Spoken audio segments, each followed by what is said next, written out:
Жалғас өз жұмысын бастады. Сәлем достар, қалайсыздар?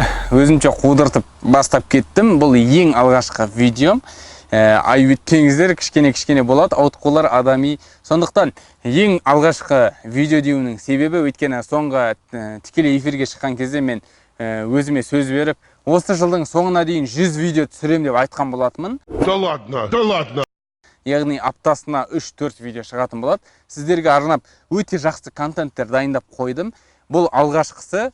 Ендеше комментарийға мені қолдап, жаңағыдай комментарий жазып қалдырыңыздар. Өйткені ол осы видеоның топқа шығуына, тағы да басқа адамдарға көрінуіне әсер етеді. Сол арқылы сіздер де басқа өзіңіз сияқты өзіңіз қатарлы адамдарға көмегіңізін тигізесіз. Өйткені менде пайдалы ақпарат, ода жақсы контент. И сол арқылы біздер Қазақстанның YouTube нарығын бірге көтеретін боламыз. Ендеше бастайық.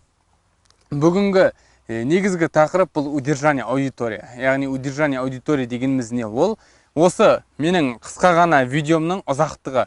Егер бұл видеоны сіздер ортасына дейін қарап шығып кететін болсаңыздар, біреуіңіз басынан қарап шығып кететін болсаңыздар, онда YouTube өзі санап береді. Яғни барлық просмотрлардың орташа қаралым уақыты қанша, яғни қанша пайыз.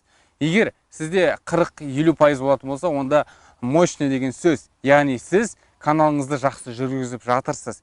Сондықтан да мен видеоны осы жерден тоқтатамын. Өйткені менің удержание аудиториям 3 минут. 3 минутқа сыйғызып видеоны айттым. Ал енді нақтырақ осы удержание аудитория туралы қалай тексереді, қалай жұмыс істеу керек туралы сұрақтарыңыз болса, комментарийға қалдырыңыздар. Ешқандай айыбы жоқ, барлықтарыңызға жауап берем. Тіпті келесі видеоның тақырыбы болуы да әбден мүмкін. Сондықтан мен сіздерден комментарий күтем. Лайк бас қойыңыздар, тіркеліп қойыңыздар каналға. Маған мотивация беріңіздер. Мен де сіздерге мотивация беруге тырысамын. Ендеше келесі кездескенше.